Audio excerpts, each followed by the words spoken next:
பிரஜனும் சாண்ட்ராவும் காலையிலே ரெடி ஆகிட்டாங்க. ஸோ அவங்களோட அந்த டெடிகேஷனை வந்து நான் உண்மையிலே அப்ரிஷியேட் பண்ணுறேன். ஏன்னா இந்த மாதிரி கேம்ஸுக்கு வந்து அந்த டெடிகேஷன் ரொம்ப முக்கியம். 2 பேரும் வந்து ரெடி ஆகிட்டு வெளியில் உட்காந்து பேசிகிட்டு இருக்காங்க. அப்போ வந்து சும்மா ஒரு அணில் வருது, அதுக்கு வந்து பீமான்னு ஏதோ பேர் வைக்கிறாங்க சாண்ட்ரா.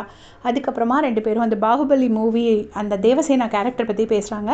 தேவசேனாவோட ட்ரெஸ் கலரில் தான் வந்து சாண்ட்ராக்கு ட்ரெஸ் கொடுத்துருக்காங்க. மேபி அதனால தான் பேசுகிறாங்கன்னு நினைக்கிறேன். அதுக்கப்புறமா பிரஜன் என்ன சொல்கிறாருன்னா, இவங்களுக்கெல்லாம் ஐடியா இல்லை, இவங்க வந்துட்டு ஒரு புறாவை பறக்க விடுற மாதிரி, ஒரு மடல் வந்து அந்த மடலை ரீட் பண்ணுற மாதிரி இப்படிலாம் நிறைய பண்ணலாம். அதெல்லாம் ராஜா தானே பண்ண முடியும். அவர் எப்போ பார்த்தாலும் பஞ்ச் பேசணும்னே சொல்லிட்டு இருக்காரு. எத்தனை பஞ்சு தான் பேசுறது, சும்மா பஞ்சே பேசிட்டு இருந்தால் போர் அடிக்காதா அப்படிங்கிற மாதிரி பிரஜன் சொல்கிறாரு. ஸோ இந்த இடத்துல வந்து என்ன கேரக்டர் வேணால் வந்து அவங்க நினச்சா ரோல் ப்ளே பண்ணலாம்.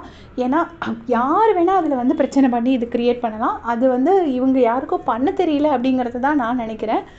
அதுக்கப்புறமா பார்த்தீங்கன்னா சாண்ட்ரா சொல்கிறாங்க, உங்கள் டீமில் கண்டிப்பாக பிரச்சனை வந்துகிட்டே இருக்கும். ஏன்னா திவ்யாவுக்கு கொடுத்த கேரக்டர் அப்படி, திவ்யாவோட கேரக்டர் அப்படி. ஸோ சண்டை வந்துகிட்டே தான் இருக்கும், ஏதாவது பிரச்சனை பண்ணிகிட்டே தான் இருப்பா அப்படின்னு சொல்கிறாங்க. ஸோ நான் ஒரு நிமிஷம் ஃபஸ்ட்டு திவ்யாவை சொல்கிறாங்க அப்படின்னு நான் நினச்சேன். அதுக்கப்புறம் தான் புரிஞ்சது திவ்யாவோட கேரக்டரே புரணி பேசுகிற கேரக்டர். ஆக்சுவலாக என்ன கேட்டிங்கன்னா அந்த கேரக்டருக்கு நிறையா ஸ்கோப் இருக்குது. ஏன்னா புரணி பேசி காசிப் பண்ணி அடுத்தவங்களை பற்றி இல்லாதது போல் அது இதெல்லாம் சொல்லி வந்து நிறைய விஷயம் வந்து அவங்க பண்ணலாம். அது அவங்க நான் இன்றைக்கி பண்ணுவாங்கன்னு நான் நினைக்கிறேன், எனக்கு தெரியல.